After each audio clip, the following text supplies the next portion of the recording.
to issue 292 of Critical Encounters, a podcast about Marvel Champions, a living card game by Fantasy Flight Games. Here we take a good look at the most critical piece of the game, the encounter sets. We'll discuss those poorly understood characters, unfairly labeled villains, and their various plans to shape humanity and benefit the planet, as well as those so-called heroes intent on thwarting them. I'm one of your hosts, Caleb Grace, and joining me tonight is Daniel. Oh, Caleb, you read it better and better every time. Well, I appreciate you giving me another chance. And also with us is Steve. Hi, Caleb. Welcome back to the Villainous Lair. How's it going? Good, man. Thanks for having me on again. Yeah, you say again because you have been on the show. People know who Caleb Grace is, right? Designer for Marvel Champions. But did you know it's been 2 years to the recording date? No. Well, yeah, he was here with us to record issue 192, and this is issue 292. That's 100 shows ago, Daniel. Congratulations, guys. That is remarkable.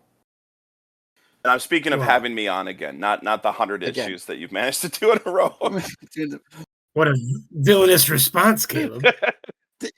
My 192 is a little off because he did show up at 212, and we talked about Days of Future Past. So it's really only been 80 shows, but I like just to say a year and a half. 100. Okay. Yeah. Okay. And it's been so long because we do one wave and then we do another wave, and you were leapfrogging between waves. So we have been talking all about Age of Apocalypse, and that is your box. So we want to have you back as we wrap up our Age of Apocalypse and talk to you all about that. So cool. And we know you're busy, Caleb. So thanks for taking time. Yeah, for sure. Thank you. And for real, congratulations on hitting 292 and doing this for as long as you have. I think you guys have built up a pretty steady following. I know I enjoy listening as well as guest hosting. Well, thank you. Steve, I think you plan to quit the whole thing at 299. Is that right? Yeah, right before 300. Yeah. Okay. Yeah, we missed the 11D1 issue like Cardboard of the Rings did, where we could have walked out, but we can do it at 299. I guess. Yeah. So yeah. Hey, that's a deep cut for a different show. Sorry, folks. I'm like, wow, that's a 10-year-old joke. I was just over here thinking like you got to get to issue 300 because that's like a Spider-Man 300 was such a milestone cover, and I think that was maybe the first full appearance of Venom. It was like a Todd McFarlane issue. It was a big deal that issue 300. So man, Steve, now we're committed. Now you got to do it. I think we can manage 8 more shows. I think we could do it. Okay. Oh my goodness, only 8 more shows. We can shove 6 years of content remaining into those 8 shows. Yeah. Well, we have Caleb on. Let's talk to Caleb. About So we're wrapping up our Age of Apocalypse. So we want to, ask you about the campaign and the wave in general. Now, this was your design, right? This was your wave. Yeah. Yes, it was. It was the sort of the capstone product to the whole mutant phase of the game. And your swan song as well, right, Caleb? Is that fair to say? Not exactly. I mean, I still have the Civil War box that is set to release. Right, then strike my question, Steve, because I didn't realize that. Yeah, we're going to ask him about. We're going to talk about Civil War later. We're going to talk about. Okay. All right. Got it. Well, that's fun because depending on how you feel about my designs, that's either great news or bad news.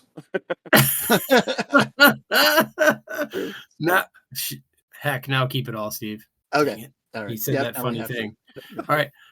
Well, let's focus on Apocalypse for the moment. Because we did have you on when we did Mutant Genesis, and then Next Evolution was Tony, and now Age of Apocalypse, our third wave for mutants, which has been great.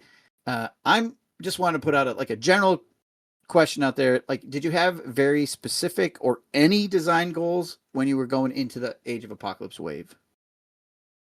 Yes. So keep in mind, this was so long ago that I actually designed this now. That it is a bit of a struggle. We do love every time we have you on, Caleb. We're asking you. So that thing you did 4 years ago, tell us about it. Yeah, we're always behind to start with, and he designed stuff so long ago. Yeah, it's great. It's great.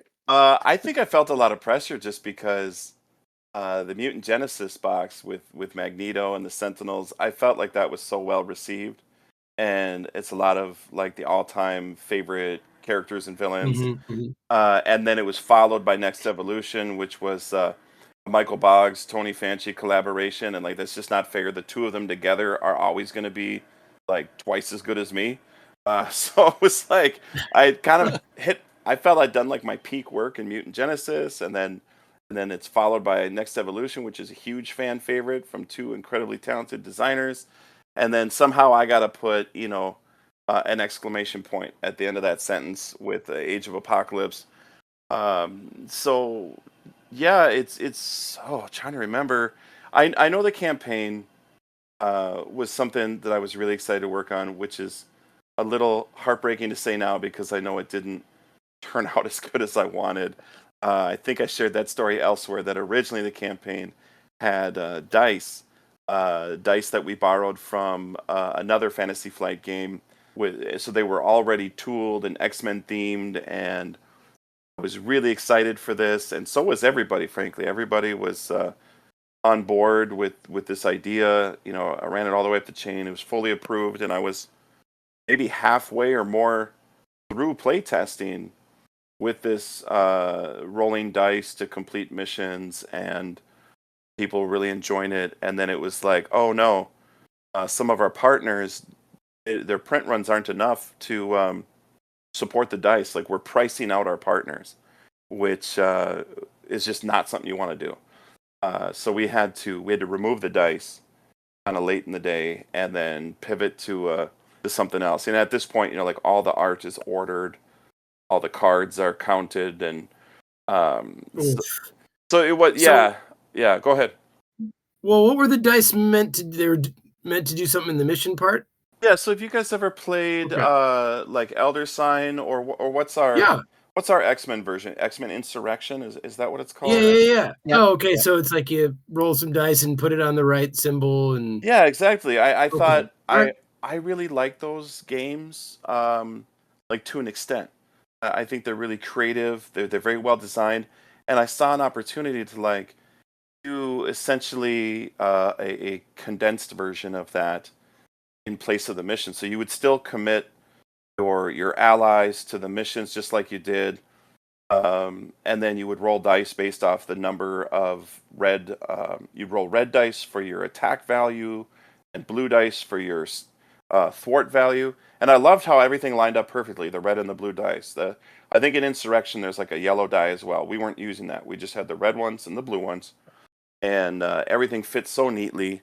Um, so you'd be like, yeah, you'd be rolling these dice, and there were mechanics built in that would allow you to do like re-rolls or save a die or something like that. Um, yeah, we were just having a blast with it because it was so fresh. So that was the thing, was like I felt like again, Tony Fancy, Michael Breathing a little Boggs. different life in it or Yeah, something. these guys are like Okay. all-star designers, and they come up with really creative campaigns. I always felt that Michael Boggs' campaigns were like better than mine because he puts a lot of creative spin on it, like with the infamy track in the Sinister Motives. I love that, and then all the side schemes and everything that he and Tony put in Next Evolution. I was just like, man, I feel like my campaigns are always just like living in the shadow of this, and so I wanted to swing big, and that's where I was like, can I get dice in there, please? And I was kind of shocked when they said yes. So yeah, it was a little bit heartbreaking for me to have to take them out. And Um, so the issue is someone couldn't make enough dice for the game, or what? When you say our partners, what do you mean? no, it all has to do with profit margins. It all has to do with the Oh, okay. nitty gritty of how we Oh, actually okay. come out ahead on these projects. Got it. Where Okay. if you cost so much to make it, then you need, the more you make, the less it costs to make them, right? Um, Right, right. just Okay. basic kind of economics there. It's not exciting stuff, but essentially, some of our partners, you know, uh, they want to translate the game and they want to print it in their language, but they're not doing the same kind of print runs so that we are, where we're printing in the tens of thousands most time, and some of them are Oh, I like see. That's interesting. some Okay. of them are doing like single digit thousands, and at that scale, it's the profit margin's not enough. They would end up losing money trying to make this product Sure. because plastic's expensive, right? So, yeah, this is just a little bit of behind the scenes of things that we deal with as designers sometimes. I mean, I'm just a product of this country, obviously, to not even really think about, like, what are the Estonians doing with their 1,000 copies? Yeah, I mean, that's interesting. I never thought of it that way. Yeah, Okay. it kind of caught us all by surprise a little bit. But I mean, I don't lament it too much because at the end of the day, like the game is still incredibly popular, and partly because we're translated into so many different languages. I mean, Absolutely. it's a big deal to me to have worked on a game that's like popular around the world. That's really special. So at the end of the day, it's all positive. So I don't mean to sound too negative here, as I'm like, oh, I'm a little bummed about this thing. Because in the grand scheme of things, the game is very successful, very well received, um, and I think overall, I'm still very proud of the box. It was the campaign that when you asked me what my goals were, it was just kind of said that that was one of my goals. The other goals, though, I feel Well, like I was able to yeah, achieve. yeah. You know. There's a lot more in the box than just the campaign, right?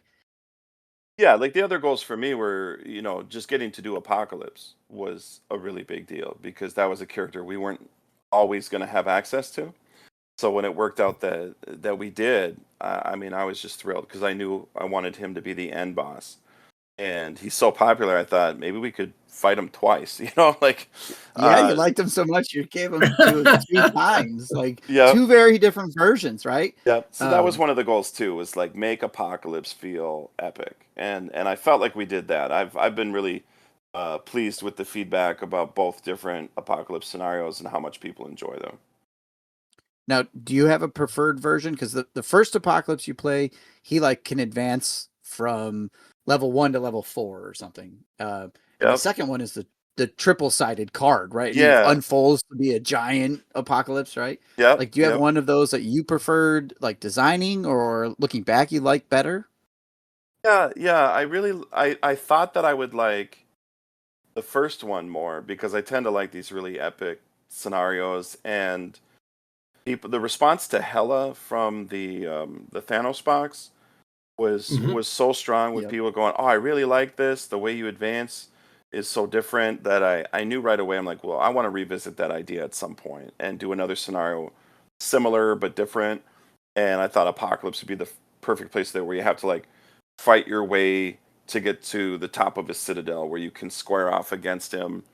Um, and then the triple changer thing really was just, because Apocalypse's power is it's hard to describe to people. That he's this biomorph, that he can change his body to be different shapes and sizes and do different things, like turning his hand into a giant, hammer or something like that. Um, and we'd already sort of broke ground with the triple sided cards, right, with Ant Man and Wasp, and we hadn't done a villain like that.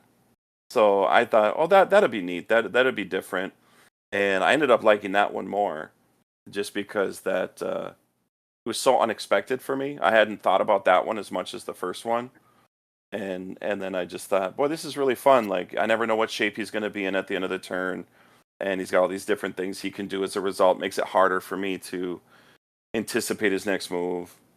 So I like scenarios that surprise me like that. Yeah, that is definitely true because he is constantly changing in that scenario. Um, we were happy that you finally bestowed on us villains a chance to have a triple sided card, right? Because the heroes had got a couple of those, and we're like, Hmm. "Where's ours?" And so, yeah, it was Apocalypse. Apocalypse is a good pick for that. It's a fun scenario. Cool. Uh, yeah, we're always trying to see what we can steal from the heroes to this Hmm. villain side. So, um, Except uh, their do-gooder attitude. We don't need that. yeah. Well, how No, how upset were you then when the hero stole the side scheme idea? yeah, right. That was our thing, and they just took it. Yeah. Although You we know? we could see that coming with your side quests from Lord of the Rings. We're like, we Yeah, know Caleb Yeah. has this in his pocket, so it's coming at some point. So, yeah. I kind of um, felt like anyone who followed me from Lord of the Rings to Champions knew that was coming eventually. yeah. Um, But the Dice Man, we never would have seen that We coming. never saw that. Yeah, never would have saw that coming. Thanks for reminding me. You know what we don't wait, Danny. You know what we don't have from Lord of the Rings coming over, and maybe now we'll never get it because Caleb has moved on. Is like a mechanic similar to Doom on player cards. Like place a threat when you play this card or something. Yeah, like it has insight on player cards or something. Insight on player. Oh, that would be good. Yeah, that'd be fun. Well, now you said it out loud, Steve, and other people are listening. Okay. All right. Yeah. Now that dice thing, though, Caleb, that was going to be part of the mission format of the campaign. Yep. So once you learned that wasn't going to happen, how did you pivot and settle on the mission format that you did ultimately? Yeah, so at that point, it was sort of like the options were pretty narrow. There was simply not time to redesign the campaign wholesale. That would have been impossible. Like I said, all the art was in, all the cards were counted. So it was more about salvaging the idea of missions, like still sending allies to complete them. Like I understand the complaints and the disappointment with the campaign. For me, I was trying to capture the spirit of that event in the comics, like because I was in high school when Age of Apocalypse, was being released monthly, and I remember it was such a big deal because they literally canceled every X-Men book in publication, and then relaunched them all with different titles, right? So like Uncanny X-Men became Astonishing X-Men, right? And all of this stuff. And suddenly the whole world was different and Apocalypse ruled North America, but there was like all this stuff happening all over the globe. And that's the part that really captivated me was this like it's a truly different environment. Everything that you knew had changed and the X-Men were trying to figure out how to deal with all these different threats at the same time. So I remember like Colossus led a team to infiltrate this like energy core facility where to rescue his sister, and while they're doing that, Rogue's leading a team to try to stop these callings that are happening, and so there's people everywhere, and I just wanted to capture this idea of your hero can't be in two places at once, so you're going to have to send your allies off to deal with this other thing. So I liked that part of it. And we just came up with a different way of I think what did we ultimately set on, just like placing progress kind of like normal, and then and you would so when you say Caleb, like all the cards were counted, all the stuff was done, like at that kind of last second, are you just kind of retyping rules texts in the campaign book? Like I'm trying to figure really out all you can do at that point, right? If you're not rolling dice to determine the outcome, what are you doing to determine the outcome? And that's where we came up with, okay, you're discarding cards off the top of the deck, right? So it's still using your scheme and your attack, right? You're like discarding cards to see how much damage you could do using your attack value. So if I had like 3 attack going, I'd discard 3 cards. So it was trying to capture the spirit of what the dice were doing. It's just that the novelty is kind of gone. The novelty of rolling dice, the actual physical movement of shaking up the dice and throwing them on the table was part of what I think made it exciting. Whereas discarding cards up the top of your deck isn't something people go, oh, it's so cool, I get to discard cards at the top of my deck. Like I've never done that before. We have done it before. I guess that's true. Yeah. So the idea of capturing that global situation happening in Age of Apocalypse, like the missions that you have, the seawall and the refugees and all these sort of things, I think that those are pretty good. The art on those cards is great. The idea of it is cool. Like when you read the campaign guide, it's like, okay, I'm sending Deadpool and Rockslide off to try to do this while I'm busy with Unis over here or the Four Horsemen. Like, I think that is a nice theme. I think that's a real nice theme hit. And having played this campaign solo and multiplayer, when you play it multiplayer, it's so much better than like a solo experience, just because I think this game is generally better in a multiplayer anyways. Solo is great and I play plenty of solo, but like the campaign just hits better in multiplayer. Especially And that mission format, right, Steve? yeah, Like and I say anyone it who sings more. who's still like on the fence about it, play it 4 players. It's just it's still a lot of fun. You're trying to decide who's going to actually do the mission because it's the first player's deck that gets discarded. And well, maybe you're playing Iron Man and all he has are energy resources. Well, that's not going to work, right? Because you need to match a physical or a mental or whatever. So there's a lot more going on to it. Are you saying Iron Man can't really be helpful? I mean, that's a big surprise. Right. Well, we already know that. So, Okay. yeah. Well, I appreciate that. Yeah, I think it's a good reminder that a lot of the comments that I've read online, that a good chunk of them come from a solo experience. And when play testing, we do tend to play multiplayer when we get together for our local tests. We do plenty of solo as well, and we have a lot of play testers who play solo. But a lot of my personal experience was at the local play tests, and when people are like driving over to join you, you don't tend to say, "Great, you play over there, I'll play over here." You tend to play multiplayer. You play together, yeah. Yeah, you play together. Yeah. It's not like parallel play in the daycare. Gotcha. Right. So part of the campaign is also the story and the comic. So this comic you still got to write and script and do all that, I assume, right? Because that was a piece of it. Yeah. So this comic was your first chance to write Deadpool stuff, right? Because he wasn't in the Mutant Genesis, but he might have been in the Next Evolution. There's a part in that comic where Deadpool just says, "Read the campaign log." Like, I love it every time. I've read it like 5 times, and every time I go back and read it, it's still great. Oh, I'm so glad. Like, can you tell us anything about the comic you had to do for this time? Was there anything that stood out? Any fun moments or anything like that? Like this Deadpool quote? Yeah, I mean that definitely would have been the top one. So yeah, the history of these comics is kind of fun, and the experience of writing them is a real treat. Like, um, with all of our co-op LCGs that they have different scenarios, we always include a little paragraph, along with the rules to tell the story. And I remember when I first came to the studio, this is like 14 years ago now, working on Lord of the Rings.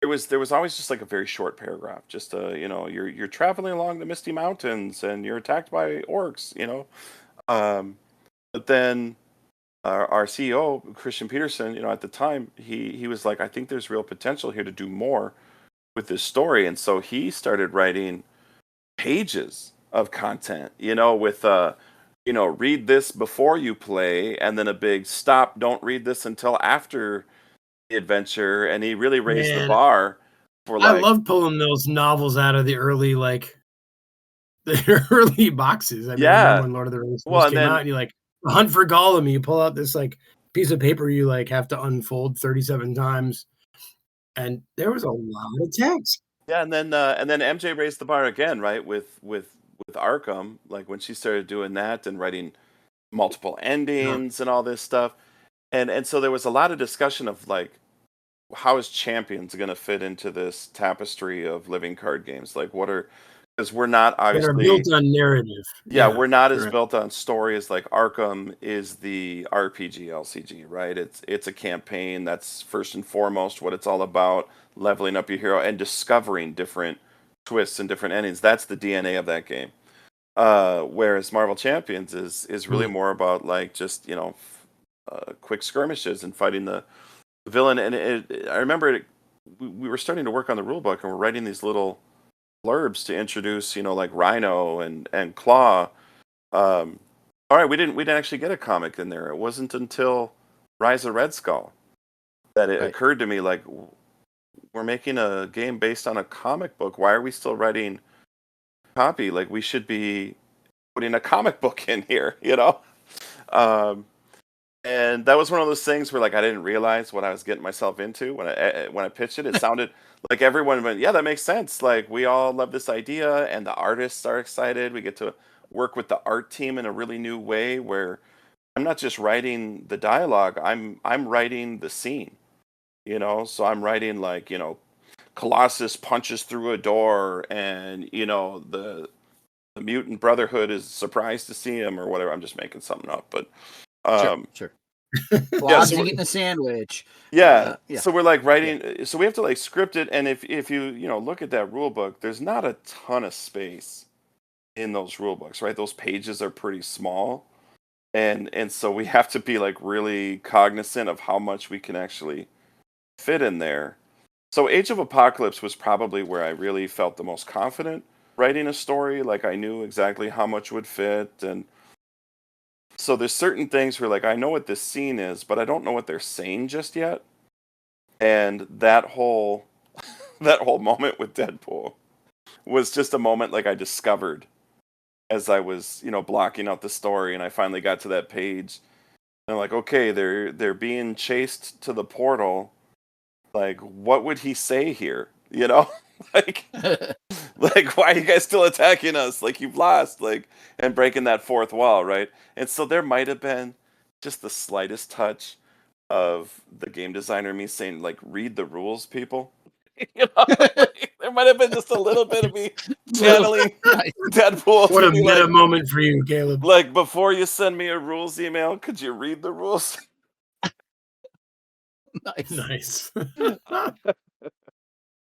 No, it was cathartic. No, it was really fun. I'm glad that you enjoyed that. Of all the things that I wrote, that probably got the biggest reaction from my coworkers on the team. I remember Molly giving a chuckle to that and saying she thought that was pretty funny. So that was Right on. encouraging. Well, one thing that came out of that box that I am personally super grateful for, Caleb, is standard 3. So Yes. thank you. Oh, good. So that's actually, in my mind, that is directly tied to the loss of the dice. Oh, say more about that. What do you mean? Just it probably doesn't make sense to anyone else but me. But when I was thinking about, okay, what's really going to set this box apart from every other box in the game? Because I think that as a designer, you need to be asking yourself that question. You can't just take for granted everyone's going to buy everything and that it's all going to be great. And there needs to be, what's the hook? Why this one? Why don't I just go back and play Next Evolution again? You know? Right. So for me, it was like, because no other box has dice, right? Like this is really, if the characters aren't enough to pull you in, the fact that this one has dice it should really grab your attention. And when I lost the dice, I was like, well, shoot, what does this one have that nothing else does then? Um, and I was like, okay, Interesting. Okay. it needs something, and that's where I think, like I said, all the cards were set and everything. That was pretty true. I don't remember all the exact ins and outs details, but basically, I was able to carve. Oh, I know what it was. I apologize. This the rabbit hole goes deeper. Love it. That's This is what we love. it's been so long, so this is me thinking out loud as I'm remembering Figuring it out. details in Yeah, real okay. time. Okay, I'll pull back the curtain a little further. Even um, when the dice were approved, the comment that I got was, "Hey, we think this is really cool, but if you're gonna put dice in here, if we're gonna pay the cost to include those, it can't be for just the campaign mode. You need to use them elsewhere. You need to really take advantage of these dice," which I think Sure. is, if you stop and think about it, that's pretty common sense, right? That's kind of It predictable. becomes a new thing like all the LCGs have kind of done, right? Yeah. Like, So there was a version of the standard set that used dice. So it would be like, instead of a regular like assault and the villain attacks you, it would be like assault, the villain attacks you, roll a red die and like add its result to the attack or something like that, right? sure. Oh, wow. Or again, for like scheming, it would be like roll the blue die and add that much threat, or I don't remember. I could probably find it if I dug into my the deep dark corners of my Marvel Champions folder somewhere. I probably still have those prototypes. But yeah, there were a few encounter sets that actually used the dice, and so there was a new standard set, and it was like, well, this standard set can't use dice anymore. So what do I do with it instead? and that's where I pivoted to. What if it didn't have Shadow of the Past, right? The Shadow of the Past, well, that's like the common card in both Standard 1 and 2. Because Yep. that's how Yep. you have to have it, right? That's how your nemesis finds its way into the game. So for me, it became all right. I can't use the dice. What can I do to make this interesting still? Okay, I'll get rid of Shadow of the Past. I'll replace it with. I'll change the whole feel instead of maybe he will, maybe he won't show up. We'll make it. He's definitely coming, right? It's just a matter of time. And I thought that's kind of a fun sensation. It's different, right? It's so good, Caleb. It is so good. Well, I won't yeah, I'm play with glad to hear any that. other standard set. So Yeah, the reaction to that I think was at the time it was enough for me to move past the dice that didn't happen. Right? It was just and it could be in the end. You never know. It could be serendipitous that Standard 3 ended up being maybe better received and more important to the game overall than the dice would have been. You know? yeah, I think it's definitely been well received and important to the game for sure. So Oh yeah. yeah. Everyone I talked It to, gets the like, cards I bought on the table more. Mhm. yeah, and everybody just like since Standard 3 came out, like so many people play Standard 3 instead of Standard 1. Um, Yeah, and for me, it's enough that people play it and enjoy it. It was never about like this needs to replace Standard One or I'll have missed the mark. You know, it was more just I hope this is something that's cool and fresh enough that people feel it's worth trying. You know, and so when people said, "Oh, I actually like it more than Standard One," for me that was like extra. You know what I mean? yeah. The existential dread that your nemesis is on his way is great. Awesome. Like, I put two pursuit counters on one. One more. If we flip this card, he's kind of it's coming out. Who's it gonna like? Yeah, Yeah, it just works so well. for that reason, I think my favorite card in the standard set is the drawing nearer. I had to scroll down here. I'm trying to like look at pictures Yeah, to yeah. remind myself. That is so 'Cause good. I love that there's actually like a shadow cast over these characters. It's unfortunate we can't always fit the whole piece onto the card. Because I think that piece was taken from a pretty big splash page in a comic where you can sort of see the outline of the shadow that's falling over them. You can very much tell they're all looking up at something big approaching, right? But I think Mhm. in the full art, you can see how it's casting this shadow over them. And when you said existential dread, it's like, yeah, that's kind of what caught that attitude of the whole set for me was that art and that idea of it's coming nearer. Yeah. And I think most games when I play with Standard 3, the Nemesis comes out, which is great. Like Daniel said, I want to play with these cards to the point where a lot of people will use those Nemesis sets as modular sets because they want to play with those cards. Hmm. And if you play with Standard 3, there's a real good chance, unless you Yeah, win really totally. fast. If Hmm. you can win in like 3 rounds or some crazy thing like that, then maybe not. But Right. yeah. And drawing near is so great because of the player agency that comes with it. It's like you can get rid of it or Yep. Yeah. speed Yeah. up the inevitable. Yep. I like too that we have a standard set with like mutant theme art as well, right? So Yeah. we get, yeah. So There's a lot of Omega Red in that set. yeah, yep, I yeah, I always like that character. yeah. He's cool. There's like a whole Omega team, right? There's like Omega If Red when there he's is, I got didn't them. know. I haven't kept up with all of that. I Yeah, guess I in one of the X Force comics, there's a couple other Omegas. So I don't know where they come yeah. from or whatever, but yeah. Well, I think Daniel, I think we could move on from our general Age of Apocalypse questions. Absolutely. Caleb, thanks so much for all that and for the Age of Apocalypse box. Oh Cheers, yeah, man. thank you. I'm really glad you guys Um, like it. It was. I hope I didn't misrepresent my experience on it by sounding like so heartbroken about the dice because overall the experience of designing it and then seeing the reception to it was like 99% positive. You know what I mean? Like no, that's great. I'm really proud of that box, especially the response to villains and the heroes. Like that really made me happy because I had a ton of fun designing Bishop and Magic, like a couple of very popular characters with very unique power sets.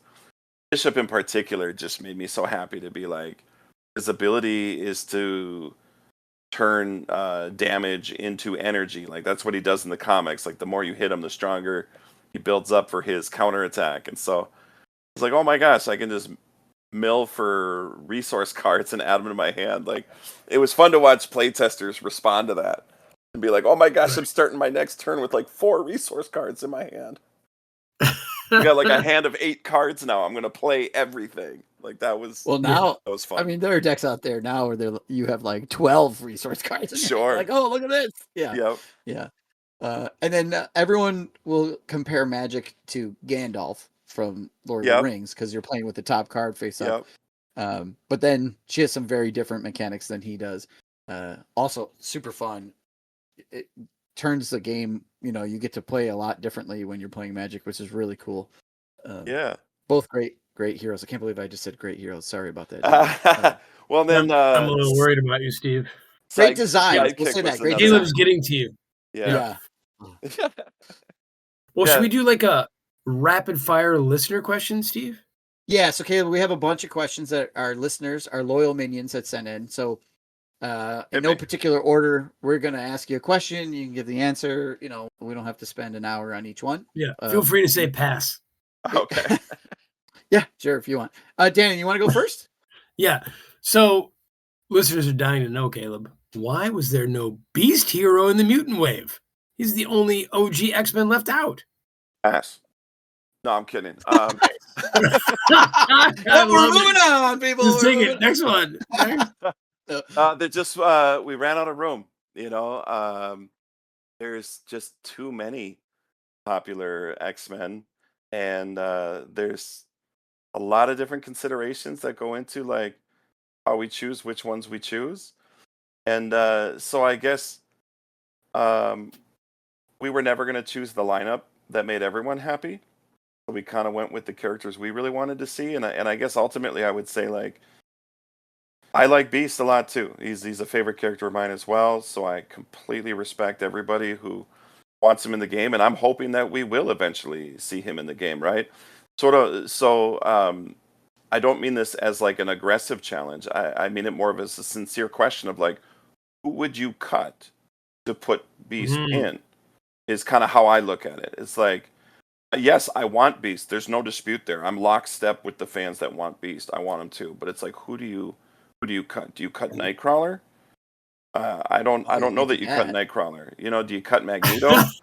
Like I don't feel like you can tell this story of Age of Apocalypse without the Magneto hero, since he was the leader of the X-Men at that time. And it's like, do you cut Gambit?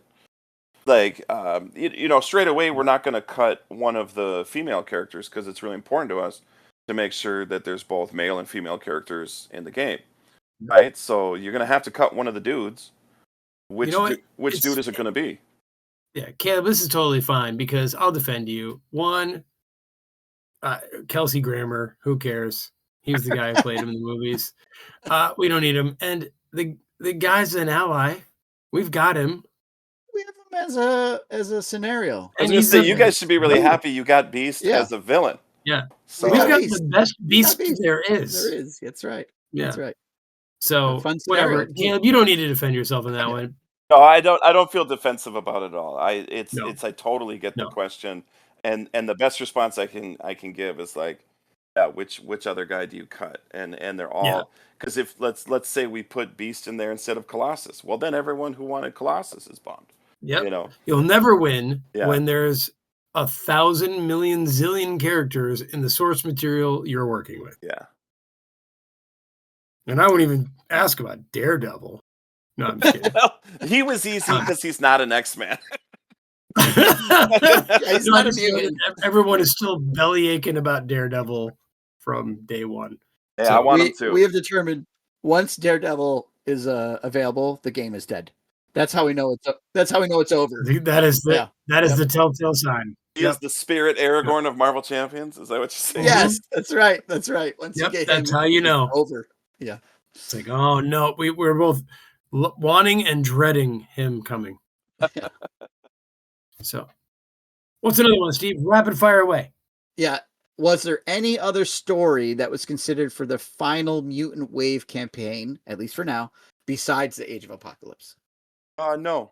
No, we knew early enough on that we were getting access to Apocalypse that there was just never any other consideration, and just canonically as well. There's no one bigger than Apocalypse for the mutants to rally together and fight. So I'm really happy to say we got our top draw and only real choice. You said now twice we got access to Apocalypse. What does that mean?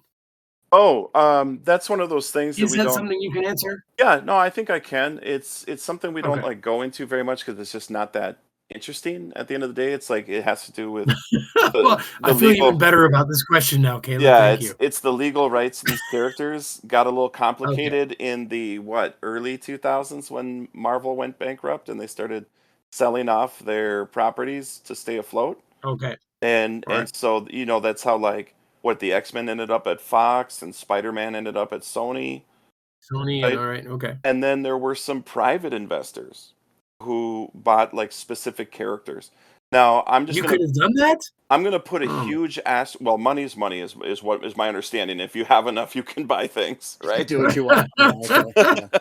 So I'm gonna put a big asterisk on this that I have not seen these contracts and I don't even pretend to know all the details. I try to stay in my lane, you know. But what was communicated to me, my understanding is that there was an individual who owned certain characters, and one of them was Apocalypse. And so, in order to use that character, we had to negotiate not only with Disney but with this other individual, and I don't know the ins and outs. Okay, so that's where I get Mhm. a little uncomfortable, is I don't want to misrepresent Yeah. anything. No, All that I makes want to do sense. is give a huge shout out to our licensing department and our partners at Disney that they made it happen. That's where we all benefited because they made it That happen. is so fascinating to Yeah. me. Like, there's a guy you had to phone call up who owned Apocalypse. Potentially. Like, Like, again, what? I wasn't there for that side of things. Yeah, I mean, we No, understand but that you're we understand. yeah. We know The exactly what you concept mean, is but it's here, Yeah. not just the like details. Yeah. that kind of behind the scenes nonsense that you just don't deal with Right. Yeah, my Arkham or experience was being whatever. told, "Sorry, you can't use these characters," and asking why and not fully understanding, and then later being told, "Good news, you can now," and still not fully understanding why. So I try not to go too into the weeds on it, other than again Yeah, just to say, Yeah. whoever made it happen, thank you very much, because the game is so much yep, better for it. Yeah, this isn't an absolutely. IP like the Arkham Files where you guys just make up characters and own it all, right? Yeah. Exactly, exactly. It is a Yep. different beast. Somebody somewhere has to give approval. Well, thank you for that, Cam, because you said it a couple of times. I'm like, what does that even mean to get access to something? Like, I figured it was a licensing rights thing, but that was a that was a great story. Well, Thank even you. even the X-Men, we didn't have access to the X-Men when we first got the game. We were told we could do Oh wow, really? Avengers and Guardians characters.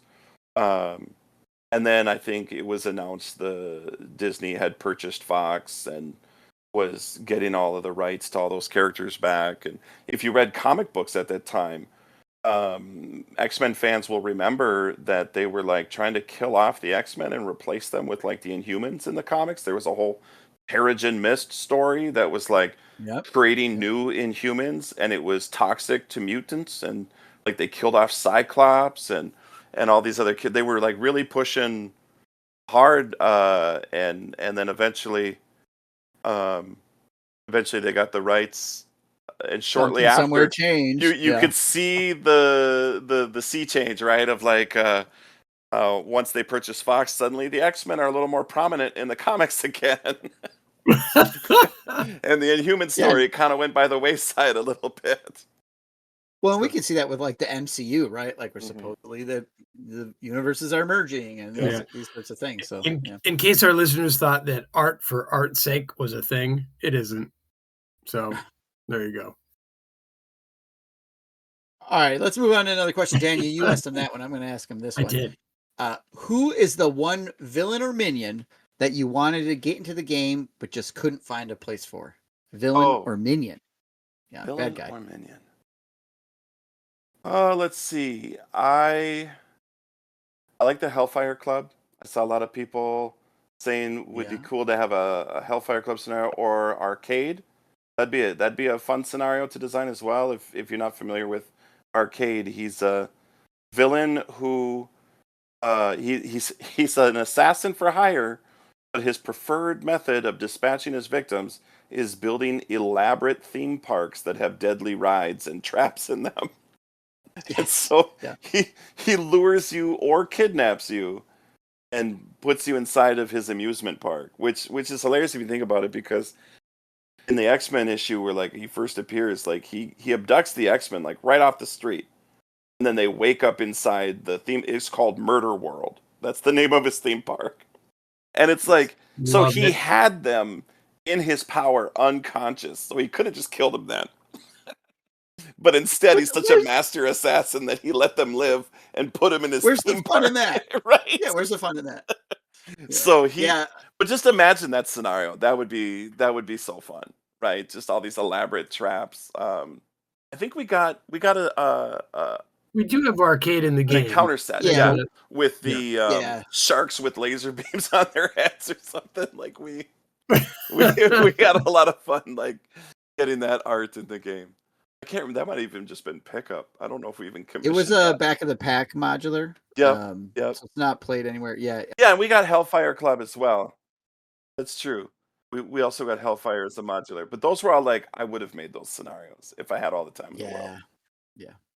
Well, and the Hellfire, we only have Sebastian Shaw, Celine, and White Queen, who's not actually traded Hellfire, and because she's like Shadowcat's nemesis. Right. Yeah. So there are other members of the Hellfire Club. Oh, there's so many that we could have had. So yeah.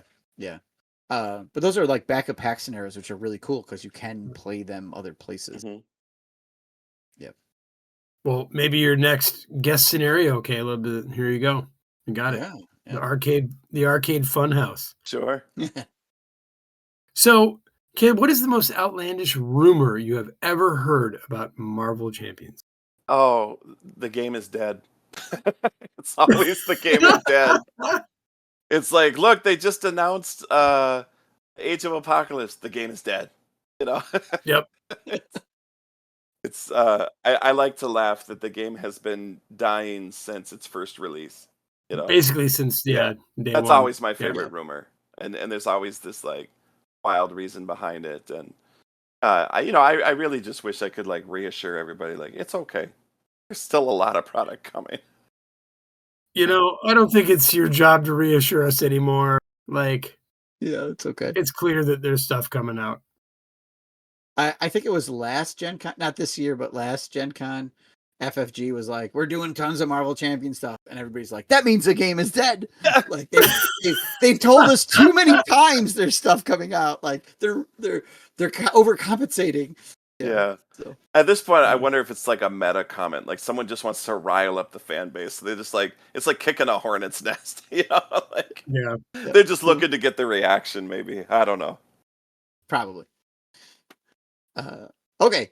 Next question. What is the most interesting or surprising thing that players have discovered in Marvel Champions that you didn't see ahead of time? Oh, that is such a great question. And I feel like if you had asked me like a year and a half ago, I would have had some great answers. But I'm kind of removed enough at this point. So for perspective, I mean, I stepped away from the game like just barely over a year ago. And things move so fast, and I'm so like caught up in what I'm doing now that part of my brain that was keeping up with that has just like checked out, So the most interesting, exciting thing that people figured that I didn't see coming. Oh, I wish I'd written some down because there were some good ones for sure, but unfortunately, I can't remember any off the top of my head right now. We can come back to that. Because you'll be here again, Caleb. I guarantee it. All right. So maybe sort of adjacent to this question is this one. What lessons about audience/player in-game engagement did you learn specifically from Marvel Champions that you did not learn from your previous games? If any. If any, they say. If any. So I apologize. My brain was still trying to think of stuff. I only heard half the question because my brain was still trying to think of like something. Got you. From well, let me ask it again. Yeah, please. So, what lessons about audience and player in-game engagement did you learn specifically from Marvel Champions that you did not learn from your previous games? So I see this as maybe evolution as a designer kind of thing, like from Lord of the Rings to Marvel Champions.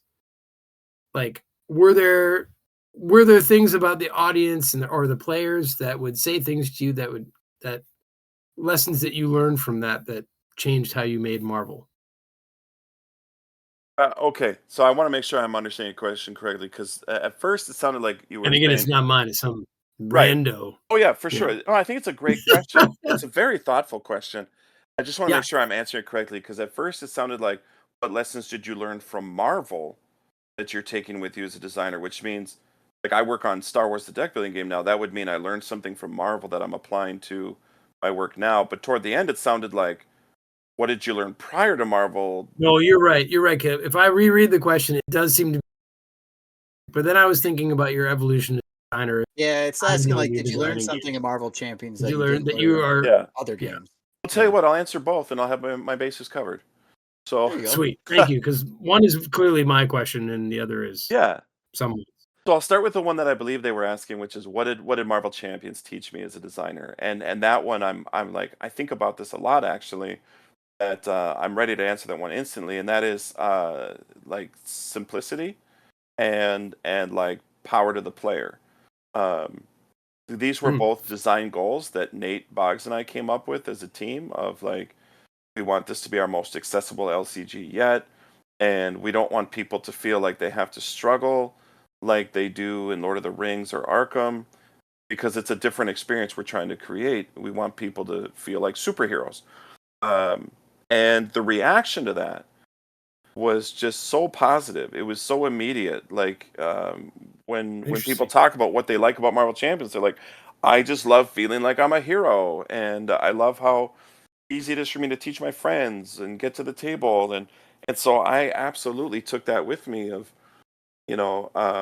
maybe previously on Lord of the Rings, I thought, oh, I really need to be clever and I really need to be immersive. And I'm not saying I made a bunch of missteps, but I think it's different approaches to different games.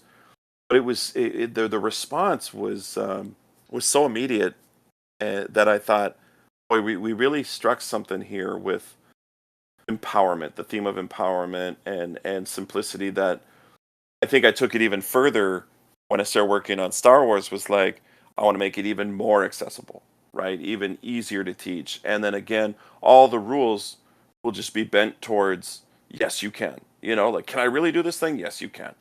So that people go cool because I want Awesome. to. Love that. So that was a good lesson. Now coming like two champions from Lord of the Rings is actually kind of similar in the sense that I love Lord of the Rings and I'm really proud of all my years on that game and everything I was able to do. But like I already hinted at, I think there were times looking back where I wish I could go back and just streamline it a little bit because the experience of designing a scenario versus playing it is totally different. So it'll be like on paper, wow, this looks great. This is gonna be so much fun, and then you sit down to play it, and you're like, this is a little more work than I meant for it to be. And that's what the playtesting Mhm. process is for. But sometimes with just the constraints of time and the reality of other factors, I wasn't able to get it as streamless. I'm thinking of like for those Lord of the Rings players listening, like the time mechanic. I was a bit heavy-handed with that. If I could go back and simplify it, and there were people saying, "Gee, are you sure you want?" Like MJ was like, "Are you really sure you want this everywhere?" I'm like, "Well, that's just how we do it." I was still finding my way. Um, so I would say overall that when people play games, what I've learned is that some people really want to be immersed and have something they can really sink their teeth into and chew on. But by and large, I think most people are just looking to unwind at the end of the day and have a couple laughs with their friends or watch this deck that they built come together. And they don't want to have to like stop mid game and open up the rule book and go, is that really how that works? What's the timing here? Like, so the more of that stuff that you can strip away and Sure. and it just keeps people from stumbling and they can just relax and enjoy the rhythm of the game.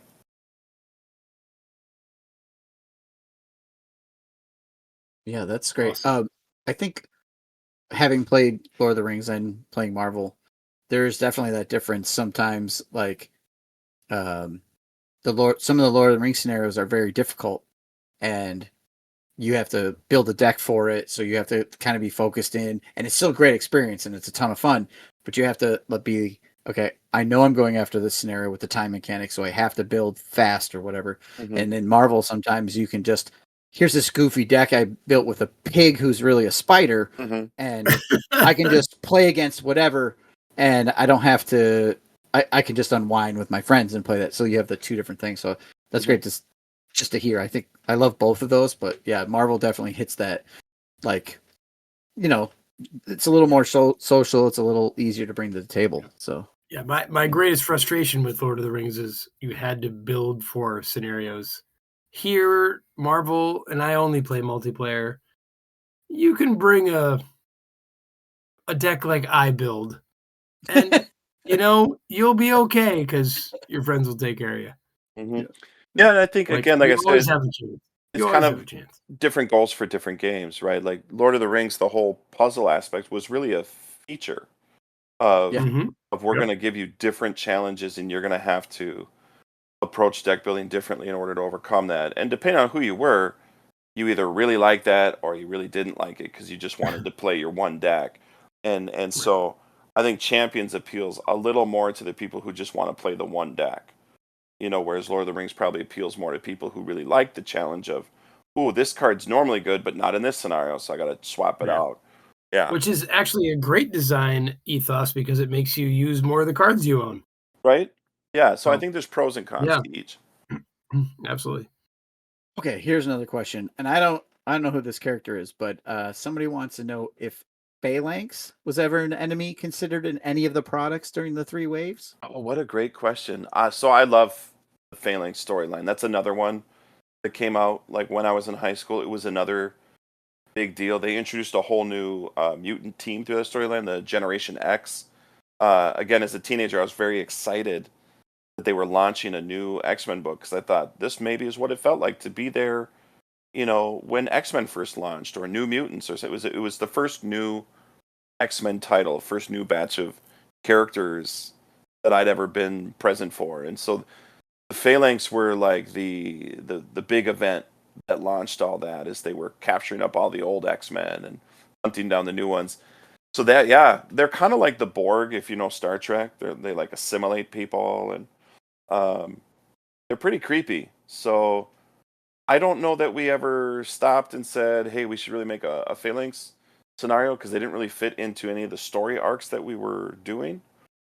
But boy, that would make a great.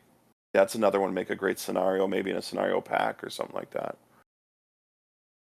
Yeah, I don't know that one. I don't. They I actually missed all did. of it. They did at least one episode in the '90s cartoon. It might have been a standalone. Oh, Maybe it really? was a two-parter. But yeah, it's very much like these things show up and they're starting to like conquer the world by assimilating everybody. It's pretty creepy, actually. Oh, is that what is Warlock involved in that? Yes. Yes. The machine Warlock? Yep. Okay. Yeah, all right. I remember now. Yeah, Yep. okay. I remember from the cartoon. Yeah. So, Yeah.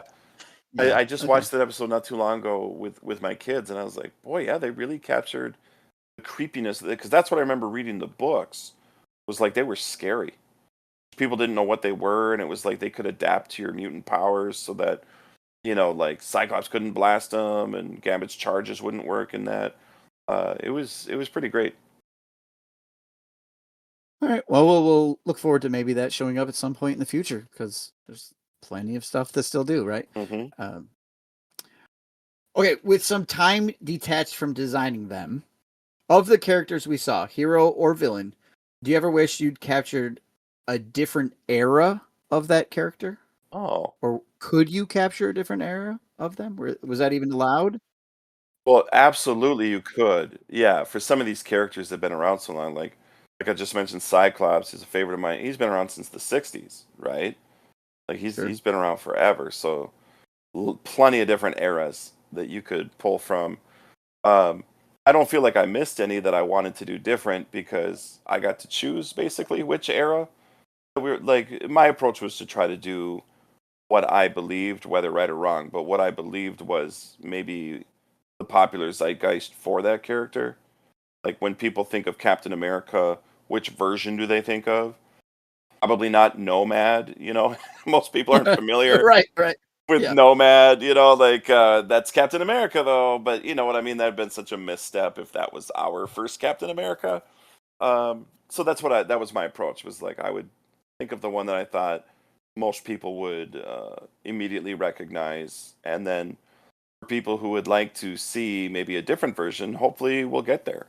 Like I know, like I think of like Black Suit Spider-Man, right? I think like that'd be really cool. That was a whole era of Spider-Man. Right. I mentioned Todd McFarlane like near the top of the show. Like that'd be kind of cool to see that era of Spider-Man where he's in the black suit and he's real edgy. That could be cool. Okay. Awesome. Daniel, your turn. Yeah. So, Caleb, the fates align. An FFG makes more mutant heroes. Further, they let you pick one obscure or unpopular mutant to have a hero deck just because you want to see their mechanics. Mm. Who do you pick? Who do you pick? Obscure, maybe not. Probably Beast. I'm just kidding. You troll. I love it. um, Obscure. Let's see. Well, so first of all, if we did do more mutants, Beast would be in that way for sure. I would like to think. If we're asking pie in the sky and I'm doing it, yeah. But obscure and with a fun power set. Obscure or unpopular. Now, Steve, is Paste Pot Pete a mutant? He is not. He's just Oh, a guy with a pot full of paste. You know who you should really ask this question? You should really ask Nate French because that's his favorite thing to do when it comes to Marvel is find the most obscure random people and like be like, that's my favorite guy. Now, Daniel, the person who asked the question said for them the character they want is Forget Me Not. Okay.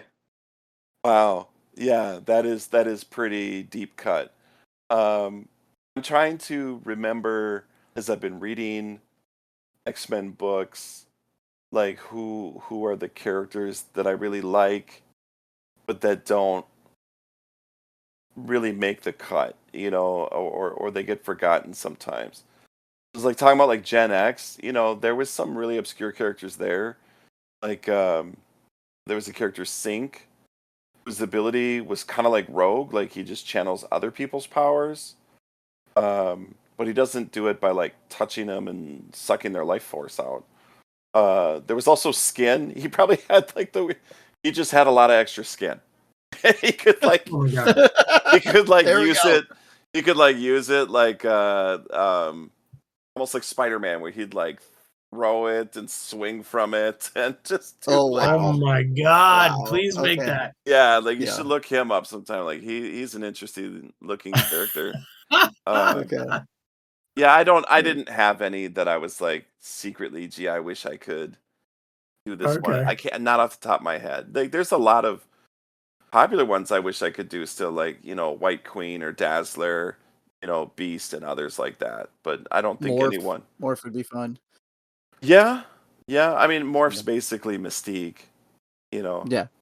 At that point, Mystique's probably more popular. Well, you'd have the wisecracking for Morph, right? Because that's true. Yeah. Yeah. All right. Here we go. Another question. Have you ever considered a campaign structure? Oh, you've probably been asked this before. Where you don't have to win to progress to the next scenario, branching narrative, where losing sets up different villains and modular sets or campaign cards for the next campaign game. And what would you define as the pros and cons of doing something like that? So that's been discussed a lot, because we used to all share an office and we worked right next to the people working on Arkham, and obviously very inspired by the great stuff they were doing and the reaction it was getting from the fans. And so the question was natural to ask, like, hey, could we do that? What would it look like? And I don't know what the current team's going to do, but my attitude was really just like, that is a tall order for Marvel Champions. Like, that's the RPG LCG. That's the DNA of that game. Whereas this is, initially pitched and conceived as something much, much simpler and more straightforward. And the comic book part too of like commissioning a comic book story. I'm not saying it can't be done. I'm just saying it would be very difficult to do that. So um, I never seriously considered it. We did have conversations, and ultimately I was just like, I don't even want to try to get my head around that right now. I just want to hit my deadline. Yeah, I just yeah. Considering how the comic book or the would be in the rule book, like that's not even. I hadn't considered that at all, right? Because say, oh, if you lose, you shuffle in these obligations. If you win, you do the. But Mhm, like doing the comic book, you'd be like, well, how did they lose? Were they defeated by health? mhm. They thread out? Was some random alternate loss condition triggered? Like that kind of thing. So Yeah, I mean, I want yeah, to be clear. I'm that's not something saying I it wouldn't even consider. couldn't be done. It's just at the time that I was making those decisions, time was a real factor, and I didn't feel like I had the time to really, do a deep dive into that and solve that. Yeah. I just It felt like we've it got would a pretty change good the tone of the formula. game too. Yeah. So Yep. Yeah. The branching storyline is do it again and win. be better. Be better. Yeah. Be better. Or don't Um, be and let the villains win. All right. which is fine. Which is That's fine. fine. Yeah. Um, Caleb, what character are you most proud of in terms of where they landed once they were published? Oh, are people sick of hearing me say Cyclops yet? Nope, no one is. So Just I Mike. I know I've told this story, but the reason I am really proud of Cyclops is because MJ gave me maybe one of the nicest compliments ever. Um, After playing Cyclops, and I have a lot of regard for MJ Newman as a game designer and a friend. She's incredibly talented, and it was a real privilege to work alongside her for a long time. Now, one of the things we didn't agree on, though, that I struggle to respect her opinion on this is that she does not like Cyclops. Thinks Cyclops is a terrible person and an awful Oof. character. And hey, she's got her reasons. It's all legit. But that was just something that we would, argue about. Friendly banter, right? And Sure. MJ, being just the wonderful friend that she is, was like volunteered to play test with me, even though she's busy working on Arkham. She'd still come and join playtest sometimes, and was like, "All right, give me the Cyclops deck. Let's see what you did here." And after the game, says, "Damn it, Caleb, you made me like Cyclops." And honest to goodness, I'm like, that's pretty friggin' high praise. So that was maybe one of the highlights for me, because it wasn't just MJ. It was like just about everyone that I talked to said, "This is really neat what you did with this character," and because that character's so special to me, it was like extra sweet and important that it landed. Nice. Yeah, Cyclops is fun to play too. She's not wrong. Well, I like her It's a a lot. good hero Yep. kit. Yeah. Okay, so friend of the show, Craig, as people know him as Caldius, asked this question. This is the only person I know who Who very wrote the specifically, question? Yeah. yeah, who wrote this Yeah. question. And if you know this guy at all, you'll know why. Hold on, Steve. So Before you he ask the question, are you saying anybody could write in and suggest questions? Yep. So next time yeah, I'm going to we be on, I need to suggest my own questions. Yes. I need Yes, to you do do. got it. that. Yes, you You're do. like, why is Caleb such an amazing designer and so good looking too? We're getting to that one. That one's later. Turns out that is a question. So It you is, must have yeah, already yeah, known. quick, Yeah. yeah, yeah. So Craig asks, since Nightcrawler is clearly the pinnacle of design achievement, did you feel a sense of sadness knowing you'd never make a hero as amazing as him again? I love that question. Thank you so much. Who asked the question? Uh, his name's Craig or Caldius out there. Thank you so much, Craig. I'm really glad you like Nightcrawler that much. I'm very, very pleased and proud with how Nightcrawler turned out. That was another character we weren't sure we were going to get to do, and when we did, I was just like over the moon excited because Nightcrawler is just he's a fuzzy little elf, right? Like that's what Wolverine calls him. You know, like everybody just loves him on the team. He's like the sweetest guy, and it was just like, oh my gosh, that it directly connected to my childhood. And I know that there's people out there who love him even way more than I do. Because like Cyclops is my favorite character, and for so many, it's Nightcrawler. Um, and so I knew like we need to come up with something really, really special and fun to make Nightcrawler just a joy to play, and also feel really authentic to that character. So I'm genuinely happy to hear that we delivered that to someone who likes Nightcrawler so much. Yeah, Craig is infamously known as the Nightcrawler fanboy. So Yeah, well, and it that's in truth that's why I had to step away from the game. It was just all downhill after that. yeah, after that one, nice, nice. Well, now that you are off the line, Caleb, what new character or mechanic that you didn't design for Marvel Champions has gotten you like most excited to use it as a player? Oh, okay. So something from Boggs or Tony or somebody else. Yeah, yeah, Yeah, yeah. assuming you play Full, the game on in your free time when you're not designing other games. I will Is have that to say full disclosure here. Since I stepped away from designing the game, I've kind of taken a pause on playing it as kind of a way like I have all the cards. They're not going anywhere. I still love the game, but I think it's just healthy to take a break and just say that was my job for so long. And I just Sure. kind of want to play other games and focus on other things for a little bit so that I can circle back around to it and then come at it like as a fan, you know, and just be a cheerleader for what Tony and his team are doing and get excited along with the rest of you, right? Just be a part of the community at that point. But to do that, I got to create space, and so I haven't been playing any Marvel Champions really over the last year. I think, maybe Okay. just a pickup game here or there. Um, well, the Civil War's been announced, and so I can say that I've played a few PvP matches with my brother because he and I both enjoy the competitive format, and so we've done a little bit of that. But it's only like when we get the kids together and they're busy, and so we get a chance to play for a minute. It's, but other than that, No, yeah, I haven't done much. I think I think people really appreciate that response actually, just the idea of taking a step back and removing yourself. And if we think about the timeline, actually, everything that the player base is playing with is cards that were like you were still on the line because Civil War is your last product. This is Hmm. a great transition for us in questions. Hmm. It has not been released yet, or it's when Right. this issue drops, it might be coming out like 2 days from now or something like that.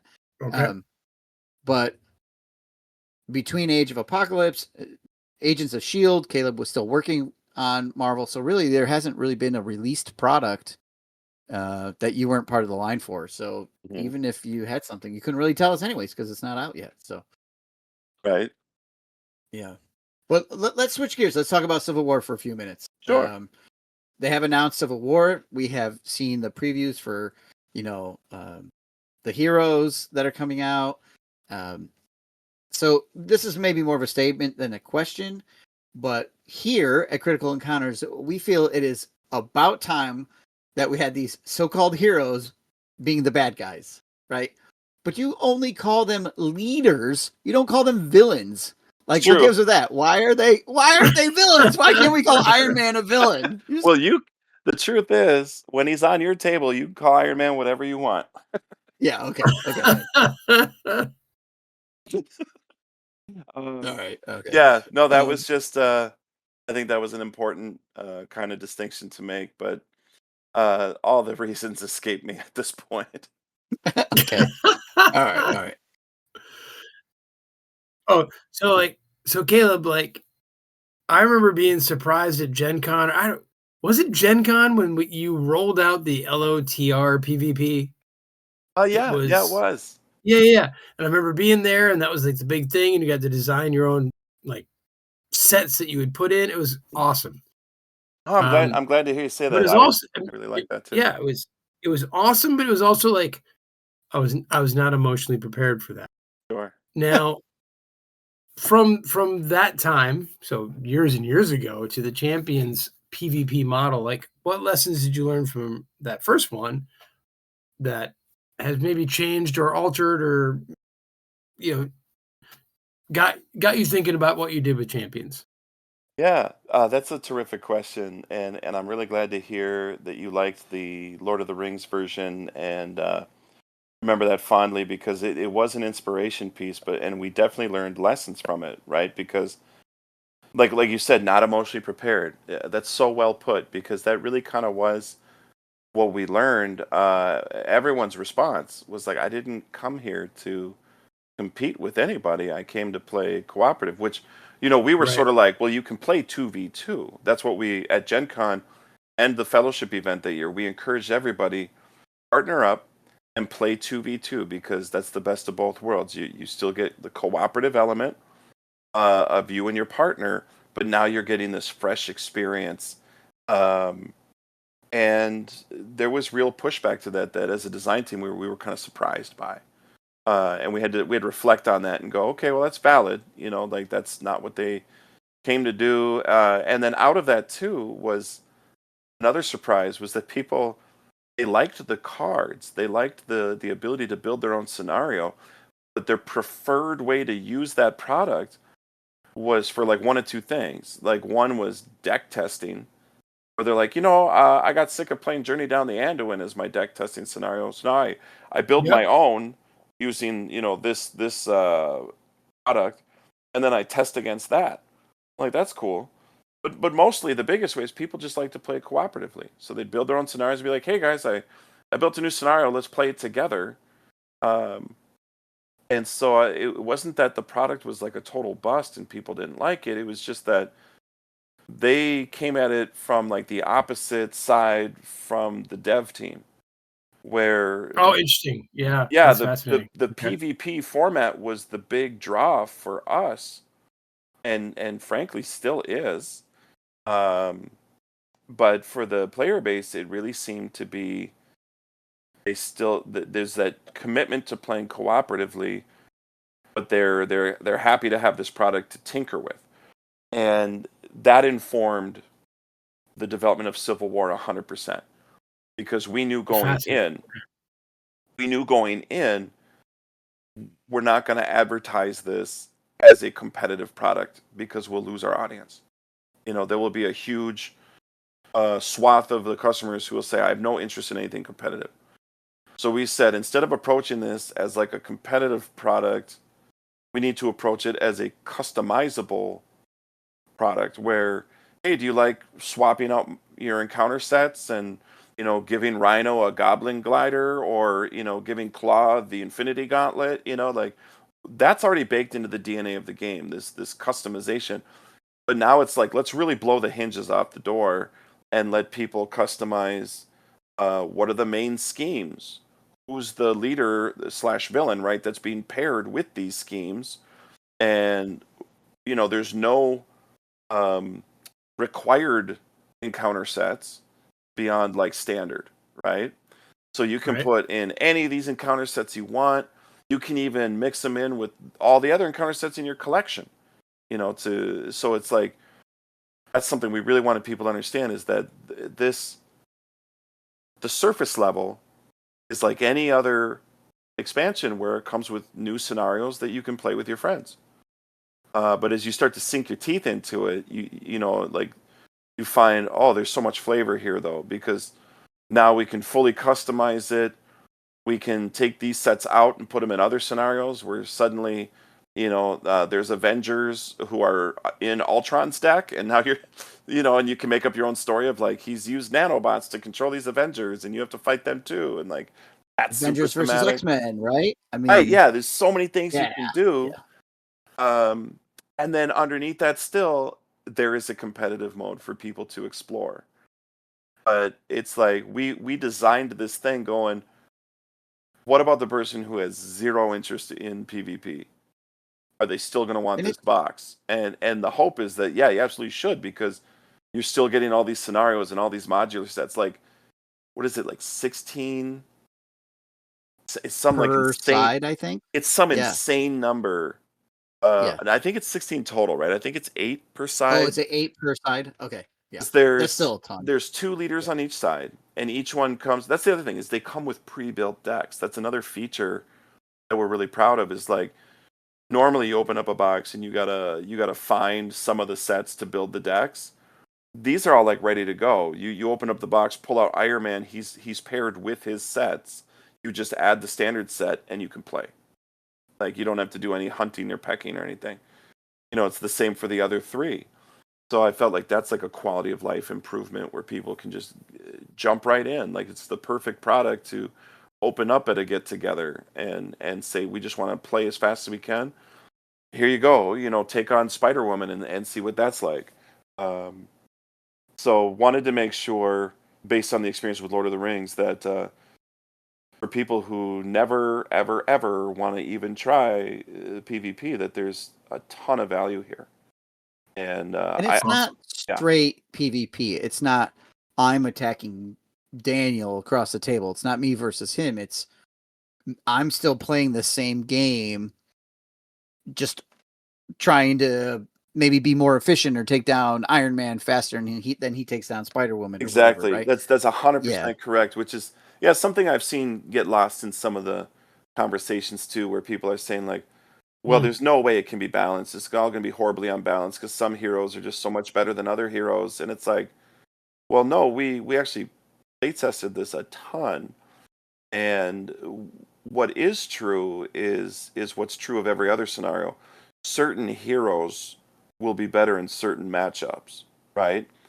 Where, like, depending on the villain you're fighting, Spider-Man could be a great choice or a poor choice, right? And so that remains true. That, but what's different though is that, like, say you're playing with a buddy and it becomes a weekly thing, and you're trying to surprise each other, and you're like, well, I know he's going to bring that Wolverine deck that he loves running because it cuts through all my tough status tokens. So now I'm going to change my leader deck to tech against Wolverine, and I'm going to start putting all these other cards that really like trip up Wolverine and what he's trying to do. And that's something that doesn't exist in the game yet, so I'm really excited about that. It really was fun. Yeah, you're not fighting your hero versus their hero.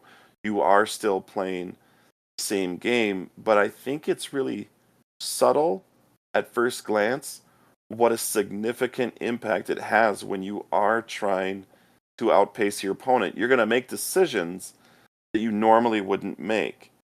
Like, you might say, hey, I could defeat version 1 of the leader this turn, but if we do, we're going to have to reveal more encounter cards, and I'm really low on health. I'd like to flip down and heal first. And in a regular co-op game, you'd be like, all right, cool. Flip down, heal, we'll take another turn, no big deal. But in a PvP game, it's like, okay, I want to flip down and heal, but the opponent's team has already defeated version 1 of the leader, and now they're on leader 2. They're that much closer to winning. So if we take a whole turn, then we'll still be a turn behind after we defeat our leader 1. And it changes the calculus and it adds this pressure. And also knowing that, hey, we might reveal a treachery that allows the enemy team to choose the next card for us. And like, they could really, if they make him scheme, or if they find a card that makes him attack, boy, then I'm really in trouble. So it's fun because it replaces just the random luck nature of the encounter deck with a little bit of more thoughtfulness from your opponent, when suddenly it's like, oh, it's almost this sense of like, oh, we're playing for real now, which is which is a really fun, and that's why I encourage everyone to at least try it once, because you don't know what you're missing until you've actually played it that way. I love the idea of the treachery or decisions that the resistance player gets to make against the registration player. Like that little bit of interaction across the table. Because anytime we play go to a convention and they have these massive multiplayer things, or like the Loki, where you're interacting with more than just your little game space. Like this will be cool because you get to interact with the other team and you get to make some decisions, and they can't just discard their one cost thing. You're like, I'm going to target your Avengers Mansion instead, or something like that. Like, that's the really direct PvP piece of it. Maybe I like to think that just could be fun. But then, from everything I've read and seen, you can just sit down and play this solo.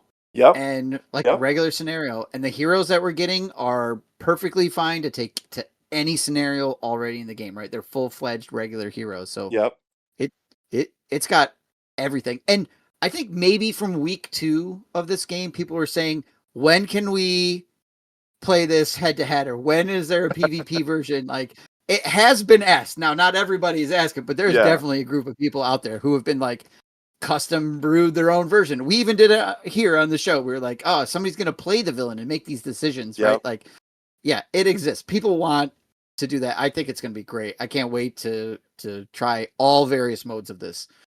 Well, I'm really glad to hear that.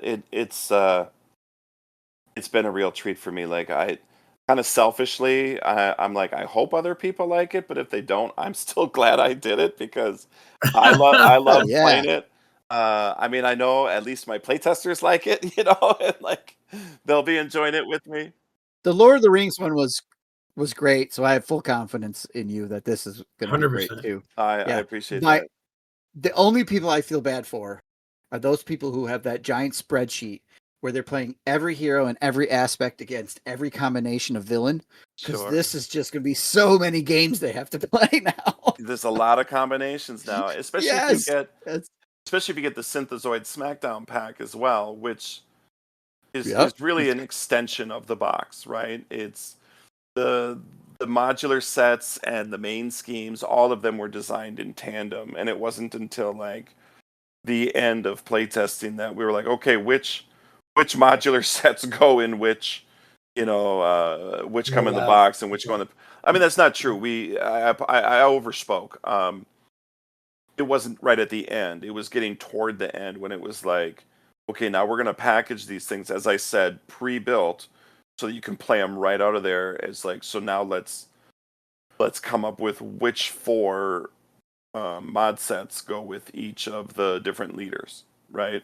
Right. That happened right toward the end. Was like, which of these feel best with She-Hulk in the pack versus with Iron Man and Captain Marvel in the box.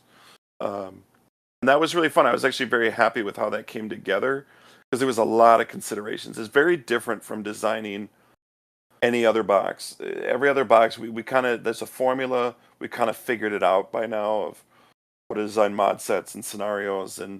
But this was, you've got different traits you're building around, different themes, so I think we've seen a lot of different stuff spoiled. There's Avengers mod sets and there's Thunderbolts and different things like that, shield agents.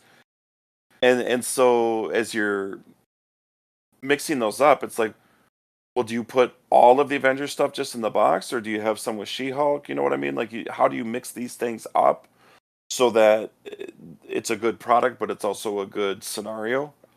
And then what's the hook for each one, and why would I ever not just go all Avengers sets? Why would I ever mix up Avengers with Thunderbolts with Shield? You see what I'm getting at? Like, you want to make sure there's reasons to do all of that. So it's a lot of different moving pieces, a lot of different design considerations, and then more than ever, we have to balance them to make sure that, the mod sets all feel like I have a valid reason to choose each one. And it's not just obvious that, well, this is always the best one. You know what I mean? So it's creating its own little self-contained meta. And that was really people fun. Will figure out neat combos and things. Oh yeah, even so. Yeah, this is my first opportunity to really talk about this. I realized we did a tournament at the office when I think this was, I don't know how long ago, but there's the Con of Heroes that takes place in Roseville. That's literally just across the parking lot from the Asmodee office. And so I remember reaching out to my playtesters, or maybe they reached out to me. That might have been the way it went.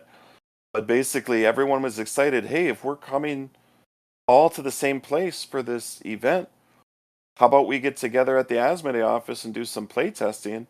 I said, great, yeah, let's have an actual Civil War player versus player tournament.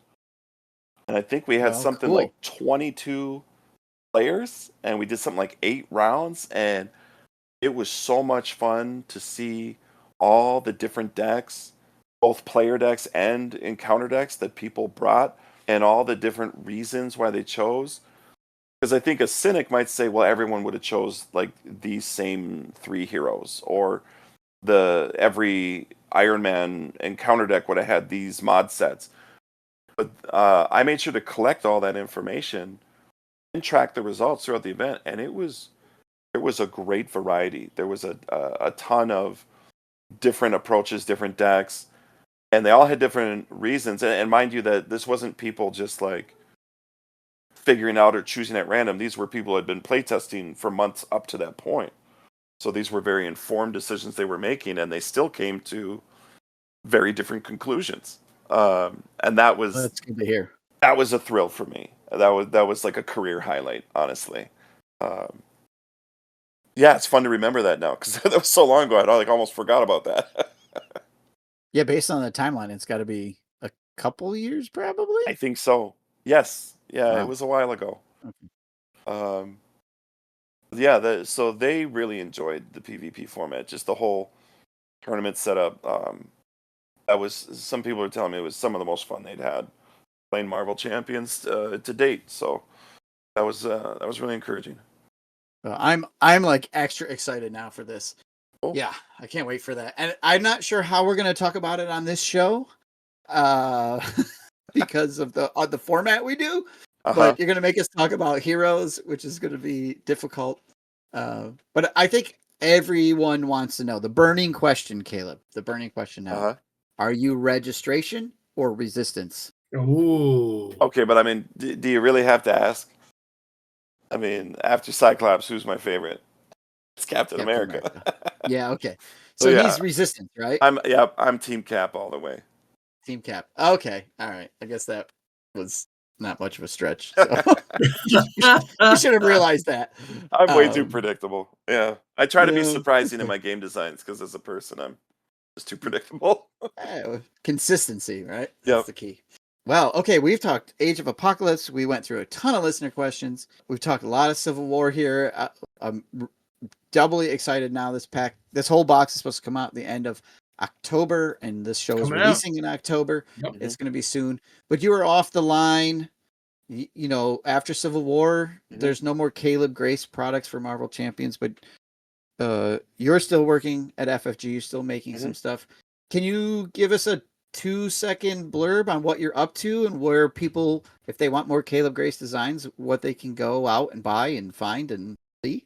Sure. Yeah. I handed off Marvel Champions to Tony Fanchi and his team so that I could pursue a dream of mine, which is to continue working on Star Wars: The Deck Building Game, which is a game that I um, pitched and created a few years ago, and it's been pretty well received. There's already a Clone Wars edition that was released as a standalone expansion, and now more recently we just announced our first what we're calling a faction pack to introduce the Mandalorians to the game, which is something that I'm thrilled about. And not only do we get a new faction that you can kind of plug and play against any of the other factions, but it also comes with the contents and cards for a 3-player game mode, which is something that Oh wow. people were Okay. kind of asking for. They were saying, "Hey, we like this game. You know, you can do 1v1, you can do 2v2, but what if you have an odd number of players?" So we created 3-player mode, and for a lot of my testers and people that have tried it, they've told me it's like their favorite way to play the game now, which is it's like, kind of like what you want to hear, right? When you're developing something new, it's like, yes, I want to play that, you know. So that's what I'm Right. doing full time. I'm actually not even in like the living card game department anymore, right? Like that's I'm now in a different department where we do technically the Star Wars deck building game falls under like the board and card game department. So it's been a real fun transition. You know, I was working on living card games for about 13 years, I had a really good run. I'm really happy about all of it. Really proud of all of it. But after 13 years, it's kind of nice to try my hand at something new. So I still like working at FFG. Still very happy to be a part of the studio and love the people I work with. I'm just working on a little something a little different now with the deck building game. I'm excited to see this Mandalorian expansion. My son and I play this all the time. Oh, I love Um, hearing that. yeah, it's one of his favorites, and he beats me at it, which is just so infuriating. Like I'm both proud of him and angry at the same time. If that makes sense. Um, it'll be great to have 3 players. That sounds great. Awesome. And I assume if you're on this line doing this, we should expect other Star Wars deck building products after the Mandalorian. Yes. Yeah. Yes, you All should. right. I can't say more than that yet, but I'm hoping that Sure. more will be announced before too long. But I believe it's okay for me to say that yes, I work full time on Star Wars: The Deck Building Game. Okay. Make some room on my shelf for this. Is what you're telling me. Hey, thank you. I appreciate that. Daniel, we have monopolized several hours of Caleb's time at Oh, this point. Is there more we want to well, I just want to say, more Caleb. praise to heap on Caleb? There was that question about him being handsome and stuff, but Well, I guess he is handsome. I've met him in real life. okay. But Caleb, what you have given to the world in the LCG space is just so huge and significant and like life altering for so many people. I just want to say thank you. So I really appreciate it, Daniel. I thank you. You know, in the past, I used to really try to downplay some of those comments. I think it's somewhere in my brain. I think I got humility a little mixed up. You know, to like downplay something's significance. But um, I think the greatest privilege I've had working on this game is getting messages from people saying, especially during the pandemic, right? People would actually write and say, "Hey, I just want you to know, like, Marvel Champions has really brought a lot of joy to my life. Maybe in a dark time." I've got messages saying, "Hey, it brought me and my children closer together." You know, I've gotten some really meaningful messages, and so I just want to say I really appreciate that because it means a lot to me to know that something that I do to make a living and put a roof over my family's head, you know, can also be something that means so much to people. So thank you for sharing that, and to anyone who's honestly, listening who sent me one of those messages or feels that way. I just want to say, you know, I appreciate it very much. Yeah, I mean, people call them lifestyle games for a Mhm. reason. You've yeah. changed people's lifestyles by making these great games for us. Our I know I show and appreciate it. 1,000 shows have popped up the little mushrooms because of your work 13 years ago on Lord of the Rings, and just like it all kind of comes back to you and the work you did, and so we're grateful. Well, me and the rest of the team, right? Because I've had a Sure, lot sure, of help, of course, and never ever was going to make the game as good as it is, or brought it as far as we have without everybody else involved. It's I think everyone knows Nate French and Michael Boggs and Tony Fanci, and I think by now most people know Molly Glover, um, our producer. You know, and I think we've even heard from some of our graphic designers and our art directors. But it's really, it takes a village, right? It's everybody involved. Like sure. sometimes we're the face of the team, and we get invited to do these interviews, and it gives an impression that we're you know, driving the whole thing. But it's a very collaborative effort, and you know, I like to think I come up with some pretty decent card ideas, but it's really something next level when you see it with graphic design and art on it. You know, um, Yeah, it, sure. that's when it really comes alive. And then, you know, we got proofreaders and people reviewing it to make sure that, you know, when you start reading the card, you're not distracted from how beautiful it is because something's totally out of whack in the language. So yeah, it is important to me that to make sure that, you know, I'm happy to accept credit for my involvement, but I want to make sure everyone knows just how many people contribute to it. Yeah, Well, they're not here tonight though, so All all right, fair praise goes enough. yeah, to you. Forget them. Yeah. If they had come on, we'd thank them too. Yeah. But Your graciousness is, understood, Caleb. But yeah. no, but thank you, man, for all you've done for this community. Really appreciate it. Really happy to be a part of it. Thank you. All right. Well, I think we're going to wrap the show up. Folks out there, if you want to send your well wishes to Caleb, you can send them to us and we'll pass them along if you like. You can email us at criticalencounterspod@gmail.com. We are Critical Encounters on Facebook. You can find our YouTube, Twitch, or Patreon by searching for Critical Encounters Podcast. And on Discord, we are Vardane, Big Phone Loaf, and if you like our show, tell your friends. If you don't like our show, tell your enemies. And Sabanur, take us out. Let the weak perish and the strong survive. This is the way of apocalypse.